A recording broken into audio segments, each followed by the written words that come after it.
curso de la audiencia se hacen presentes el doctor Fabio Iván Afanador García y el doctor Félix Alberto Rodríguez Riveros, quienes conforman la sala de sesión junto con el suscrito para escuchar las alegaciones, lo mismo que el concepto del Ministerio Público, y luego proferir la sentencia. Por lo tanto, se le concede el uso de la palabra a la parte demandante. Muy buenas tardes. Es importante para iniciar esos alegatos de conclusión refutar aquellos fundamentos que utilizó la entidad demandada, los cuales para negar la reliquidación de la pensión de jubilación de mi poderdante, utilizando fundamentos como el decreto, normatividad como el decreto 3752 de 2003, decreto reglamentario de la ley 812 de 2003.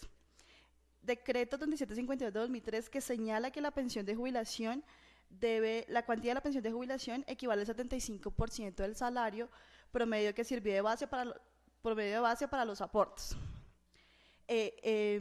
Recordar que el decreto 3752 de 2003 es el decreto reglamentario de la ley 812 de 2003, la cual fue clara en su artículo 81, inciso primero, en establecer el régimen anterior para aquellos docentes que se vincularon con anterioridad a la expedición de la misma. Pues en el artículo 81, inciso primero, señala: el régimen prestacional de los docentes nacionales, nacionalizados y territoriales que se encuentren vinculados al servicio público educativo oficial es el establecido para el Ministerio en las disposiciones vigentes con anterioridad a la entrada en vigencia de la presente ley. Lo que se quiso con la ley 812 de 2003 es establecer unas nuevas condiciones y reglas para aquellos docentes que se vinculaban a partir de su expedición, caso, condiciones y situación que no se presenta en ese caso.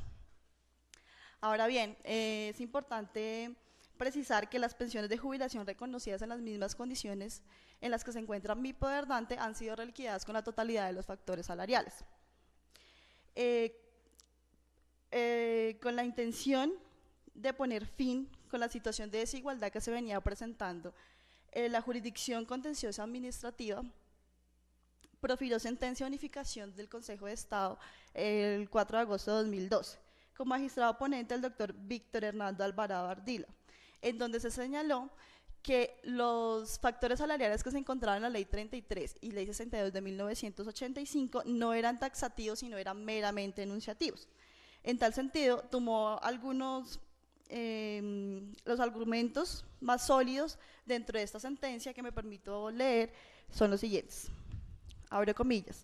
De acuerdo con el anterior marco interpretativo y en aras de garantizar los principios de igualdad material, primacía de la realidad sobre las formalidades y favorabilidad en materia laboral, la Sala, previo a los debates surtidos con apoyo en antecedentes históricos, normativos y jurisprudenciales, a través de la presente sentencia de unificación, arriba a la conclusión que la Ley 33 de 1985 no indica en forma taxativa los factores salariales que conforman la base de liquidación pensional, sino que los mismos están simplemente enunciados y no impide la inclusión de otros conceptos devengados por el trabajador durante el último año de prestación de servicios. Asimismo, esta sentencia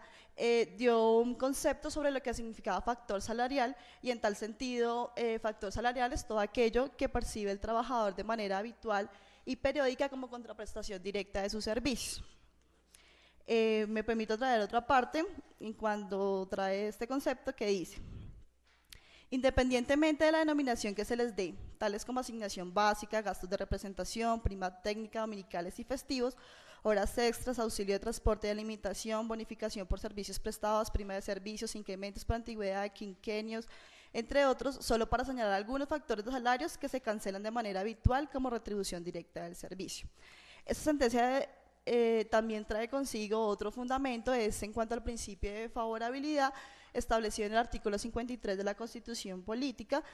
pues señala que la situación más favorable al trabajador en caso de duda es la aplicación e interpretación de las fuentes formales del derecho.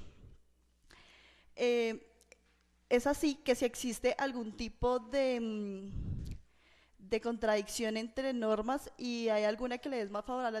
al trabajador, es importante que aquel que debe interpretar las normas se acoja a la situación más beneficiosa del trabajador. Como se observa en la resolución de reconocimiento, la resolución número 0064 del 16 de febrero de 2007, Para determinar el ingreso base de liquidación solamente se tomó en cuenta la asignación básica e ignoró los otros factores salariales como la prima para el caso en concreto, la prima de alimentación, prima de grado, prima rural del 10%, sobresueldo mensual del 20%, prima de vacaciones y prima de Navidad, ignorando el análisis que hizo de manera acuciosa el Honorable Consejo de Estado. Estos factores fueron percibidos por mi poder dante durante su último año y constituyen factores salariales por cuanto se percibieron de manera habitual y periódica como contraprestación directa de su servicio.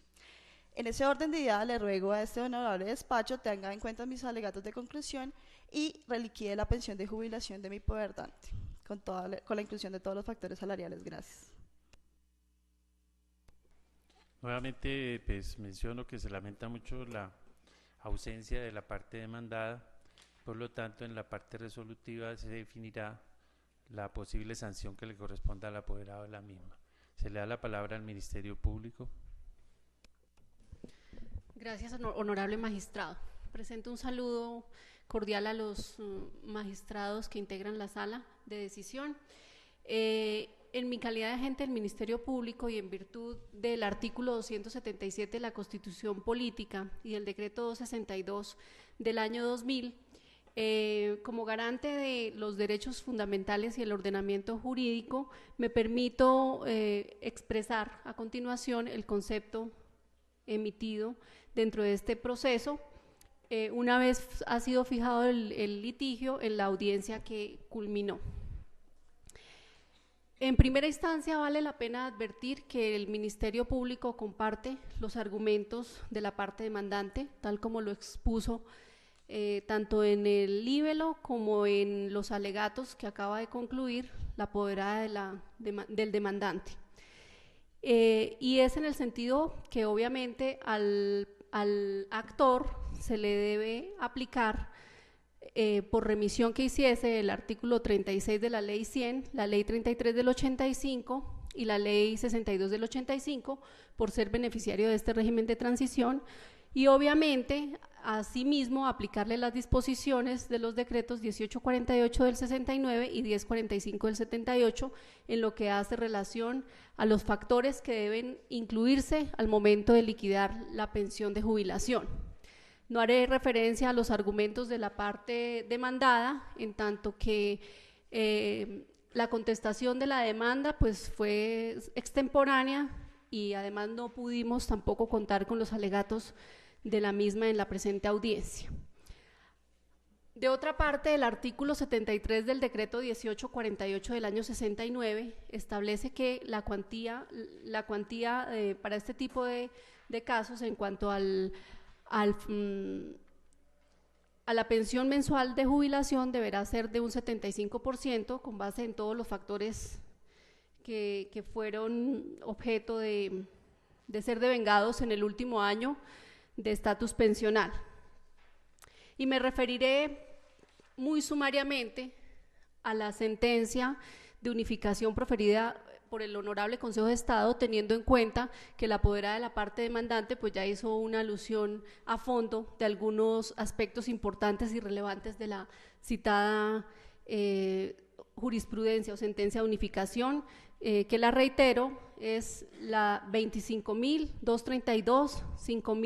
5.000-2006-0709-01 con radicado interno, número 0112 de 2009, siendo magistrado ponente el doctor Víctor Hernando Alvarado Ardila, que es el punto de partida para los litigios como el que hoy nos ocupa. En tal sentido, esta jurisprudencia ha advertido que lo enunciado en el decreto 1045 como factores salariales que deben incluirse o tenerse en cuenta para la liquidación de las pensiones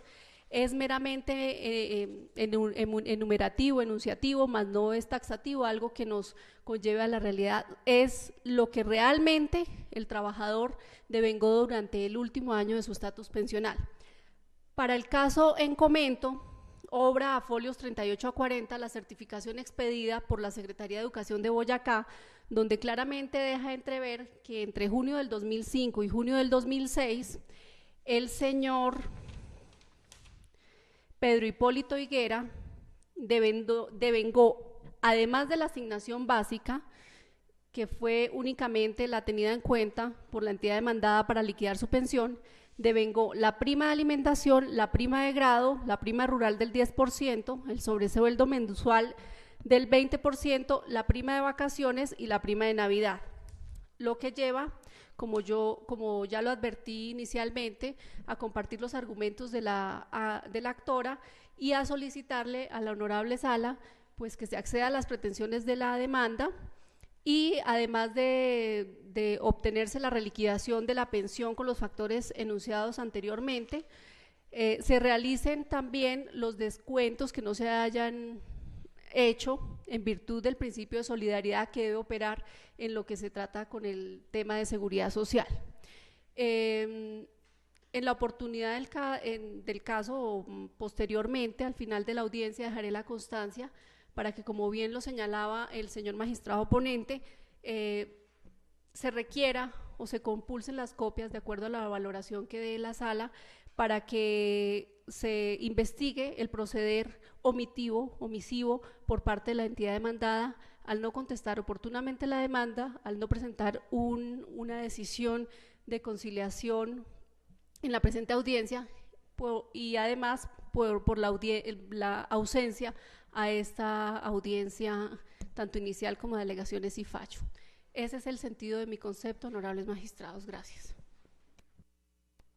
Bueno, muchas gracias. En este momento entra la sala en sesión, por lo tanto, entonces les pido que se retiren 5 minutos y volvemos posteriormente a continuar la diligencia.